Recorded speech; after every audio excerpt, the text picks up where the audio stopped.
함께 한 목소리로 봉독하도록 하겠습니다.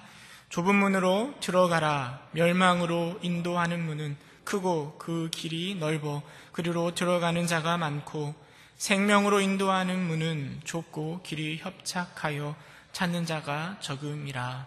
아멘. 오늘 또 이 수요 예배에 참석하신 여러분들을 주님의 이름으로 환영합니다. 많은 사람들은요, 교회를 걱정합니다. 교회가 점점 세상을 닮아가는 것을 걱정합니다. 그게 바로 교회의 세속화인데요.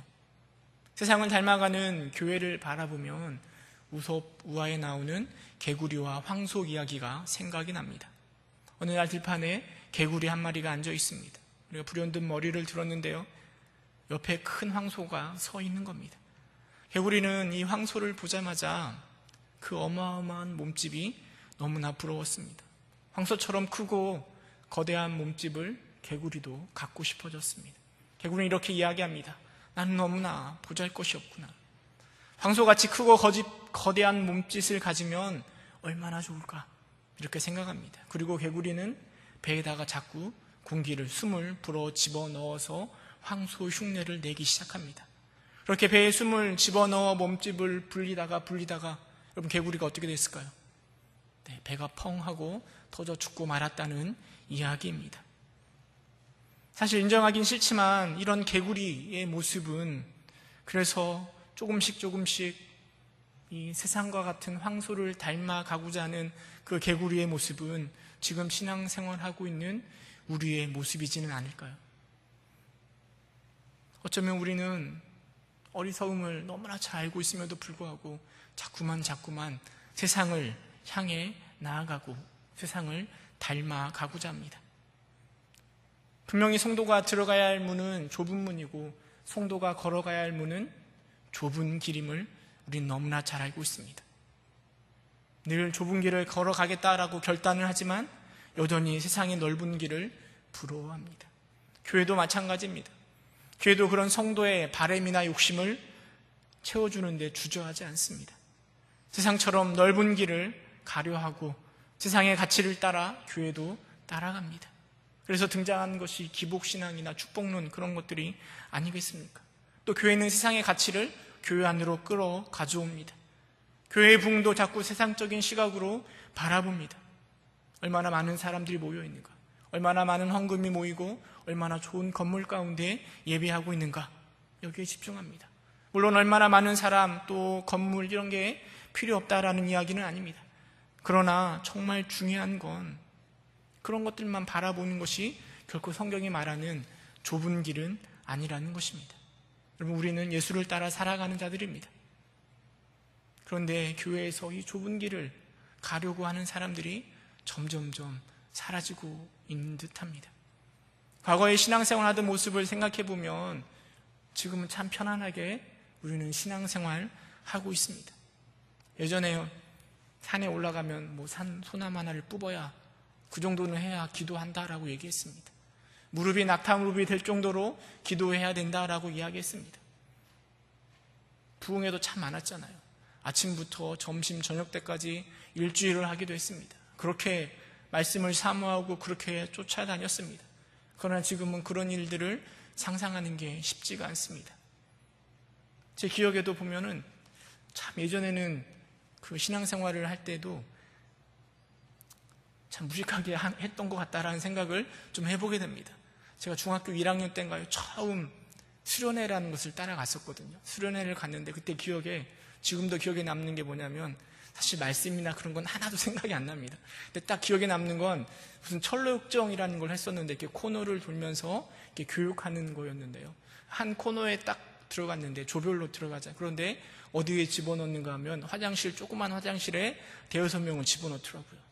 그때 화장실이 어떤 화장실이었는가 하면 이렇게 물로 내려가는 수세식이 아니고요, 재래식 화장실이었거든요.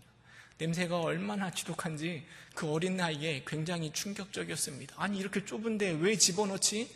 근데 선생님이 하시는 말씀이 인내해야 된다고, 참아야 된다고, 밖에서 문을 걸어 잠그고 안 빼내 주더라고요. 냄새를 참을 수도 없는 그곳에서 교육했던 그 수련회 했던 모습들이 기억이 납니다. 지금 생각해보면 물론 추억이기도 하지만 참 어찌 보면 무식하게 가르치고 또 무식하게 신앙생활 했던 것 같습니다. 물론 이런 과거의 우리의 신앙생활의 모습, 그것들이 꼭 정답이고 그렇게 해야 된다라고 생각하지는 않습니다. 신앙의 방법들은 시대에 맞게 변화될 것입니다. 근데 걱정인 것은 무엇인가 하면 변하지 말아야 할 것들, 신앙을 향한, 믿음을 향한, 우리 예수님을 향한 열정들마저도 자꾸만 사라지는 것은 아닐까 걱정이 됩니다. 좁은 길도 마다하지 않고 달려갔던 그 열정의 믿음의 사람들의 모습이 점점점 사라집니다. 대신에 적당히 우리의 형편을 따라 세상의 형편을, 상황을 맞추어 신앙생활하는 것은 아닌지 자꾸만 생각되어집니다. 여러분, 예수님의 사역을 좀 생각해 보시기 바랍니다. 예수님 당시에 그를 따르던 사람들의 신앙 수준은 형편없었습니다. 그러나 예수님은 그들 가운데 말씀이나 진리를 맞추어 가지 않으셨습니다. 오히려 말씀과 진리를 건드리고 그들에게 맞추어서 드리기보다는, 선포하기보다는 사람들을 그 진리나 복음에 맞게 맞추어 가셨습니다. 이것이 바로 좁은 길이고 좁은 문으로 들어가는 것입니다. 사실 오늘 우리가 걸어가야 될 문이 좁다라는 것을 모르는 사람은 아무도 없습니다. 주님을 따라 신앙생활해 나아가는 것, 그것은 결코 쉬운 길이 아닙니다. 너무나 좁은 길입니다. 그런데 우리는 그것을 자꾸만 잊고 살아가는 것 같습니다. 오늘 함께 말씀을 나눌 때 나누고자 하는 이 설교의 내용도 이미 여러분들이 다 알고 있는 내용이라 생각되어집니다. 그러나 이 믿는 자가 걸어가야 할 길이 왜 좁은지 다시금 생각해 볼 수 있기를 소망합니다. 그리고 그 길을 따라 가기를 다시금 도전하고 다짐할 수 있는 시간이 될 수 있기를 주님의 이름으로 축원합니다. 여러분, 본문에는 예수님이 우리가 걸어가야 할 길을 좁은 길, 좁은 문이라고 말씀하십니다. 예수님은 왜 우리가 걸어가야 할 길, 그 길을 좁은이라고 표현하신 걸까요? 그것은 아마도 복음이, 그리스도의 복음이 말하는 삶, 그분을 따라 살아가는 삶이 실제적으로 좁기 때문일 것입니다. 우리가 걸어가야 할, 믿는 자가 걸어가야 할 길은 그렇게 좁습니다. 왜냐하면 그 특징들을 생각해 보면 좁을 수밖에 없는 것입니다. 여러분, 우리가 걷는 그 길의 특징이 무엇입니까? 우리가 믿고 있는 복음의 특징, 그것은 오직 하나, 특수한 주제 하나에만 집중하고 있습니다. 그러기에 좁은 길이 되는 것입니다. 그리스도의 복음의 관심은 오직 하나입니다. 그것은 바로 인간과 하나님의 관계에 집중합니다. 달리 말하면 복음은 하나님과의 관계 외에 다른 것에는 관심이 없습니다. 오직 인간과 하나님과의 관계, 그 관계를 어떻게 회복할 것인가, 어떻게 화목하게 할 것인가, 여기에만 초점을 맞추고 있습니다. 우리가 얼마나 부유하게 살고 있는가, 우리의 자녀들이 얼마나 잘 성장하고 복을 받고 있는가, 우리가 얼마나 건강하게 늙어가고 있는가, 우리가 어떤 믿음의 업적을 남기고 있는가, 이런 것에는 관심이 없습니다. 오로지 복음은 그것들을 통하여서 우리의 물질과 우리의 건강과 우리의 자녀들을 통하여서 우리의 행동하는 것들을 통하여 하나님과의 관계에 어떤 영향력을 미치고 있는가, 이것만 바라보고 있는 것입니다. 성경도 마찬가지입니다. 수없이 많은 내용들이 성경에 기록되어 있습니다. 다양한 주제들이 성경 안에 기록되어 있습니다. 그러나 그 다양한 많은 것들을 기록함으로 결국 말하고자 하는 것은 오직 한 가지, 어떻게 하면 인간인 우리가 하나님과 화목할 수 있는가, 깨어진 관계를 회복할 수 있는가, 이것에만 초점을 맞추고 있습니다. 여러분, 성경의 주인공이 누굴까요? 예수님 아니겠습니까? 여러분, 예수님이 왜 필요합니까? 예수님 역시 하나님과의 관계 회복을 위하여 필요한 것입니다. 우리와 하나님과의 깨어진 관계를 회복할 수 있는 유일한 대안, 예수 그리스도를 성경이 말하고 있는 것입니다. 그러기에 우리가, 하나님을 믿는 우리가 걸어가야 할 그 길도 어디에 초점을 맞춰야 하는가 하면 오직 한 분, 하나님, 그리고 우리의 관계를 어떻게 회복할 것인가, 어떻게 화목하게 할 것인가, 여기에 집중하고 있는 것입니다. 다른 것에 집중할 필요가 없습니다. 하나님과 어떻게 하면 화목하게 살아갈까? 어떻게 하면 좋은 관계를 형성할 수 있을까? 이것만 생각하면 되는 것입니다. 근데 우리는 생각할 게 많잖아요. 신경 써야 될 게 많잖아요. 관심도 많잖아요. 욕심도 많잖아요. 그러다 보니 믿음을 따라 걷는 그 길이 좁은 길이 되는 것입니다. 성경을 읽고 찬양을 부르고 기도를 드릴 때는 물론이거니와 우리의 삶 모든 전체가, 우리가 직장을 다니고 학교를 다니고 사람을 만나고 돈을 벌고 자녀를 기르고 때로는 죄를 지을 때도 우리의 모든 생각의 방향은 어떻게 하면 하나님과의 관계를 회복할 수 있을까? 여기에 초점을 맞춰야 됩니다. 하나님과의 관계를 중심으로 생각하고 판단하는 것입니다. 이것이 바로 우리가 걸어가야 할 길입니다. 우리는 인생을 어떻게 살아가야 할지 다 알고 있습니다. 성경이 이렇게 말합니다. 사람이 만일 온 천하를 얻고도 자기 목숨을 잃으면 무엇이 유익하리요? 많은 것을 다 누렸지만 우리의 목숨을 잃으면 아무것도 유익하지 않다라는 것을 우리는 잘 알고 있습니다. 그리고 그 목숨을 지키는 유일한 방법, 그것은 바로 하나님과 화목하는 것입니다. 예레미야 선지자는 눈물의 선지자로 우리에게 잘 알려져 있습니다.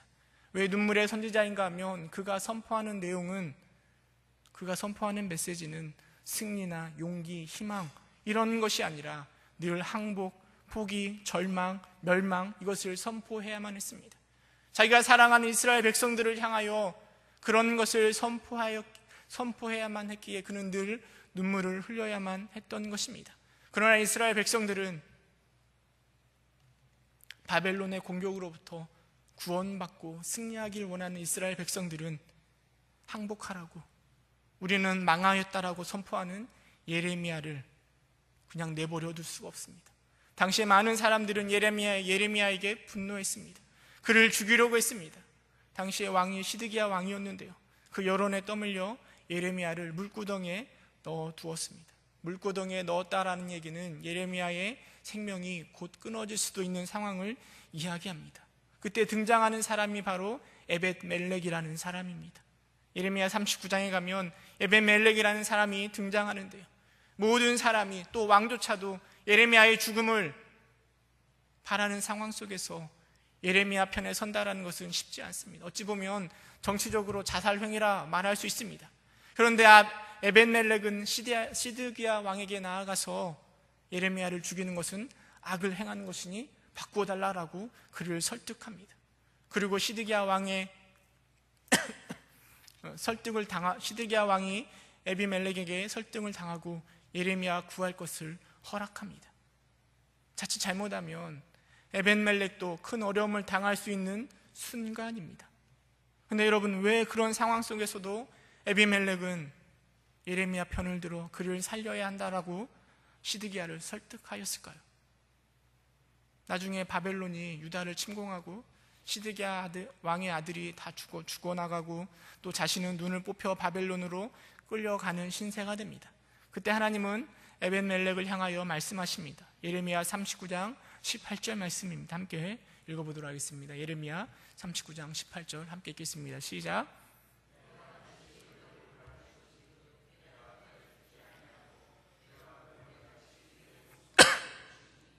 이는 내가 나를 믿었음이라 여호와의 말씀이니라 하시더라. 하나님께서 이 에벤멜렉에게 뭐라고 이야기하시는가 하면 내가 너를 구원할 것이라 라고 이야기합니다. 그리고 나서 그 이유가 무엇인가 하면 내가 나를 믿었음이라 라고 이야기합니다.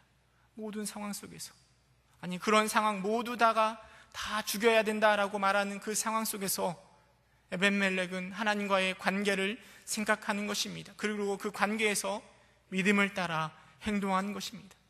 자신의 위치와 안위를 생각하는 것이 아니라 하나님과의 관계를 생각하고 예레미야를 향하여 구원의 손길을 구원해야 된다라고 말하고 있었던 것입니다.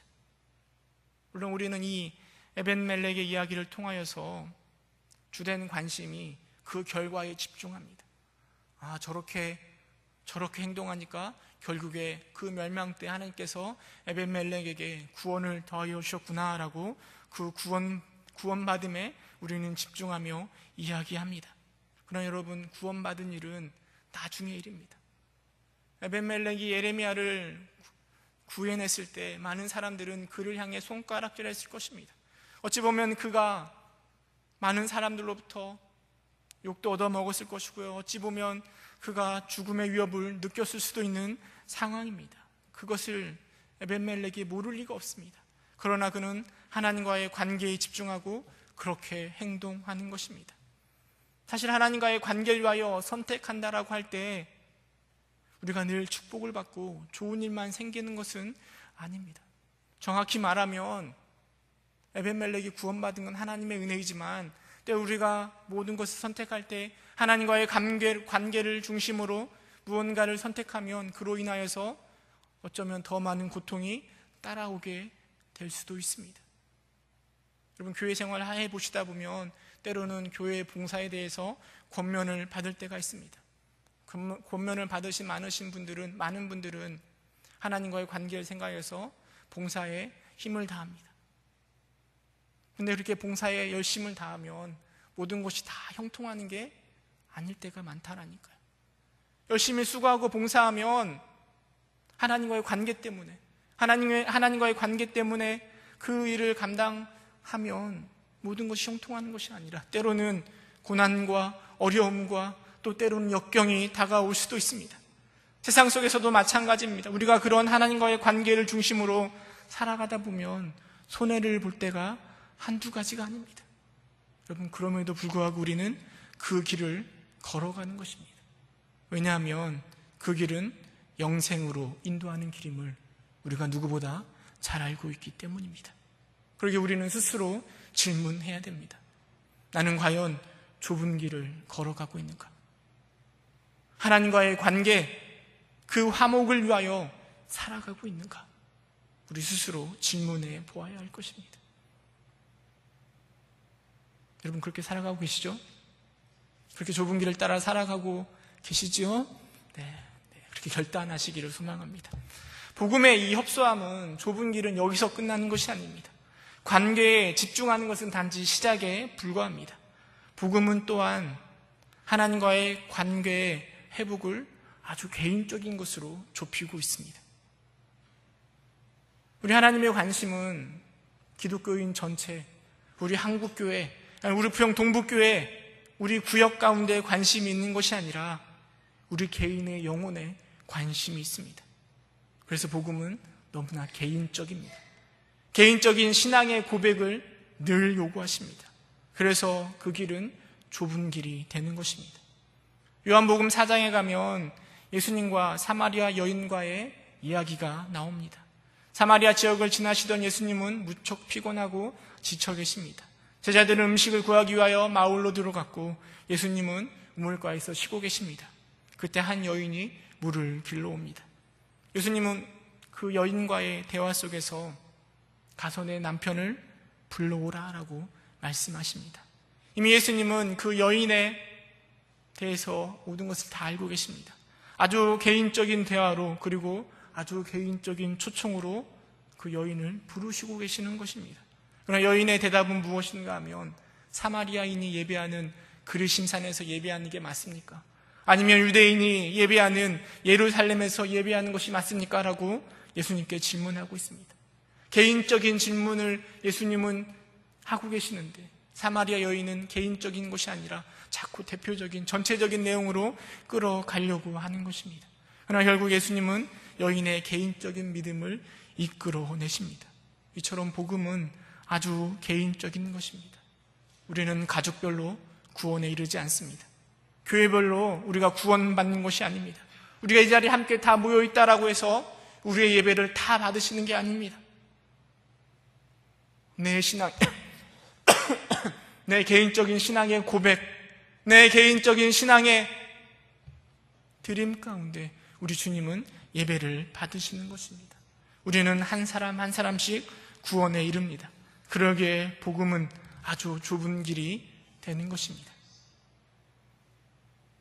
우리는 그래서 또 좁은 길을 걸어갈 때마다 스스로에게 질문해야 됩니다. 나는 과연 개인적으로 그 좁은 길을 걸어가고 있는가? 그냥 우리 부평 동북교회에 묻혀가고 우리 구역에 우리 가족들에게 묻혀가는 것이 아니라 내 개인적으로 고백 가운데 그 좁은 길을 걸어가고 있는가? 그래서 장차 우리 예수님, 주님을 만날 때 그 심판대 앞에 설 준비가 되어 있는가? 우리 스스로 물어봐야 됩니다.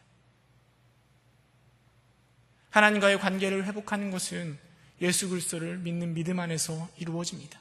그 보혈의 능력이 우리의 죄악을 해결합니다. 이것이 바로 교회의 고백입니다. 그러나 그것만으로 부족합니다. 내가 내 입술로 내 예수님을 나의 구주로 고백해야 됩니다. 내가 그리스도의 보혈이 나를 위한 보혈임을, 우리 예수 그리스도가 나의 구주 되심을 내 믿음 가운데 고백해야 되는 것입니다. 내가 성경을 읽어야 되고, 그리고 내가 성경을 읽어서 하나님이 누구인지 알아야 되며, 내가 예배에 참석하고 예배를 통하여서 우리 하나님을 만나야 됩니다. 부모가 만났다고 해서, 남편이 아내가 한다고 해서 그 믿음이 내게 오는 것이 아닙니다. 내가 참석해야 되고, 내가 주님 앞에 말씀을 봐야 되고, 내가 기도를 통하여 하나님과 대화해야 됩니다. 내가 아니라면 그 모든 것들은 아무런 의미가 없는 것입니다. 개별적으로 개인의 고백 가운데 하나님을 만나고 하나님을 예배하고 그 길을 따라가야 되는 것입니다. 또 성경이 말하는 그 좁은 길은 우리의 변화를 요청하기에 우리가 걸어가야 될 그 길은 좁은 길이 되는 것입니다. 그런데 그 변화는 단순히 우리의 행동의 변화만을 말하는 것이 아닙니다. 단순히 십계명을, 율법을 잘 지키는 정도의 변화를 성경이 말하지 않습니다. 어려서부터 계명을 잘 지켜왔던 부자 청년이 내 소유를 다 팔아버리고 나를 따르라라는 예수님의 초청 앞에 그는 근심하며 돌아갑니다. 여러분, 복음을 통한 변화는 단순히 내 행동의 변화를 의미하는 것이 아니라 그 형식적인 말씀을 지키는 것 넘어서 나의 삶의, 나의 전인격적인 변화를 말하는 것입니다. 골로새서 3장 10절은 이렇게 이야기합니다. 우리 골로새서 3장 10절 함께 읽어볼까요? 함께 읽겠습니다. 시작.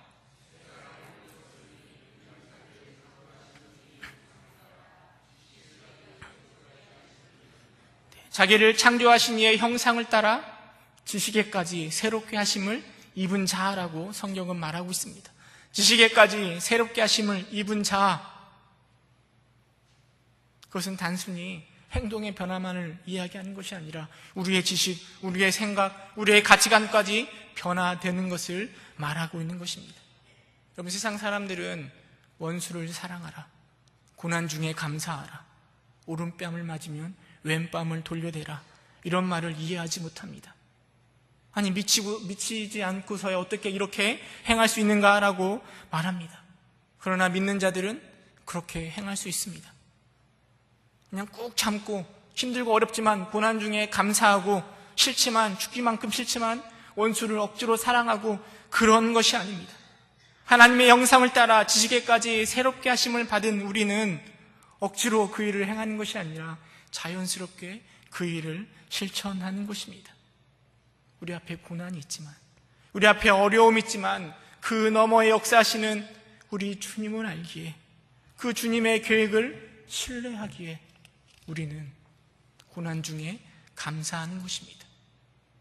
원수를 사랑하는 것 쉽지 않습니다. 그러나 원수된 우리를 사랑하신 우리 하나님의 사랑을 우리가 너무나 잘 알고 있기 때문에 우리는 원수조차 사랑하는 것입니다.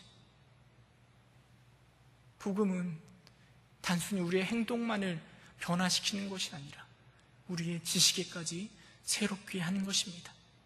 복음은 우리의 전인격적인 우리의 행동과 우리의 생각과 우리의 마음과 우리의 가치까지 변화시키는 것입니다.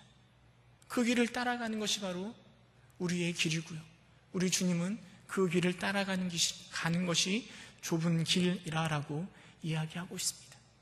주님이 우리에게 말씀하시는 우리가 걸어가야 될 그 길은 좁은 길입니다. 하나님과의 관계 중심적이고 우리의 개인적인 고백 안에서 우리의 가치관까지 바꾸는 일이기에 그 길은 좁은 길이 되는 것입니다. 우리가 걸어가야 될 그 길은 사람들이 많지 않은 길이라고 주님이 말씀하십니다. 심지어는 주님을 믿는다라고 고백하는 사람들조차도 그 길 걸어가는 것을 꺼려합니다. 걷는 자가 많지 않습니다. 그러나 우리 주님은 산상수훈 마지막 때쯤에 우리에게 분명하게 권면하고 말씀하십니다. 좁은 길로 들어가라. 어쩌면 예수님께서 이렇게 말씀하시는 것은 너희들이 평범하게, 적당하게, 믿는 둥 마는 둥 신앙생활 할 것으로 만족하지 말라라고 저에게는 들려지는 것 같습니다. 제발 적당히 살지 말고, 제발 적당히 중간쯤 하려고 하지 말고, 그 좁은 길 들어가는 것을 두려워하지 말고, 그 길이 비록 어렵고 힘들지만 그 길을 따라 살아가기를 우리 주님이 우리에게 요청하고 계시는 것입니다. 여러분, 그 좁은 길을 따라가다 보면 때로는 우리가 지치고 또 우리가 힘이 들 때도 있습니다. 여러분, 그럴 때마다 우리 주님이 걸으신, 예수님이 걸으신 그 길을 다시금 생각해 보시기 바랍니다. 말씀이 육신이 되어 영원에 있던 분이 시간 속으로 들어오는 그 순간에 베들레헴 말구에 있었던 그 길은 얼마나 좁고 협착한 길이겠습니까? 서기관과 바리새인들, 종교 지도자들이 예수 그리스도를 죽이려고 압박해 올 때 여러분, 그 길이 얼마나 좁은 길이었겠습니까? 골고다 십자가에 못 박히신 하나님의 아들, 세상의 창조주를 생각해 보시기 바랍니다. 못이 손과 발을 붙들어 놓았지만 얼마든지 일어설 수 있는 분이십니다. 그러나 그는 구원을 이루기 위하여 그 자리를 지켜내십니다. 사흘 동안 하나님의 버리심을 받고 죽음 안에 단절되었습니다. 여러분, 그 길은 좁고 협착한 길입니다. 그러나 주님은 그 길을 걸으셨습니다. 나를 위하여, 우리를 위하여 우리 주님이 걸으신 길입니다. 이제는 우리가 그 길을 걸을 차례입니다. 우리가 걷는 그 좁은 길은 베들레헴 같은 길일 것입니다. 원수들의 박해와 고난이 있을 것입니다. 어쩌면 그 좁은 길 안에는 세상의 비난과 또 십자가와 죽음이 그 안에 담겨 있을 수도 있습니다. 그러나 그 길은 영생으로 인도하는 길입니다. 죽음이나 멸망이 아니라 영생으로 인도하는 길입니다. 물론 하나님과의 관계를 중심으로 내 개인적인 고백 가운데 지식에까지 변화를 받아야 하는 정말 좁은 길이지만 그 길은 영생으로 풍성한 삶으로 인도할 것입니다. 그러게 우리는 오늘도 그 좁은 길을 따라 살아가는 것입니다. 근데 우리가 자꾸 그 사실을 잊어버리는 것 같습니다. 우리가 걸어가야 될 그 길이 어떤 길인지를 자꾸 잊어버리는 듯합니다. 세상 속에서 살아가다 보면 눈앞에 급한 일들이 우리의 시야를 흐리게 하고 우리 안에 솟아나는 우리의 욕심은 우리의 방향을 잃어버리게 만듭니다. 그리고 세상 속에서 좁은 길이 아닌 멸망으로 인도하는 넓은 길 앞에서 방황하게 만듭니다. 오늘 우리의 모습이 그러고 있지는 않습니까? 2017년 하반기가 이제 막 시작되었습니다.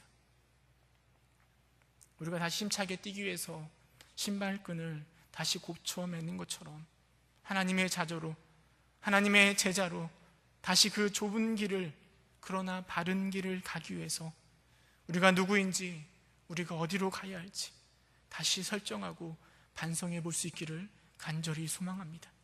그리고 힘차게 그 좁은 길을 따라 살아가는 여러분 되시기를 주님의 이름으로 축원합니다. 함께 기도하겠습니다. 은혜가 풍성하신 하나님, 주님의 은혜가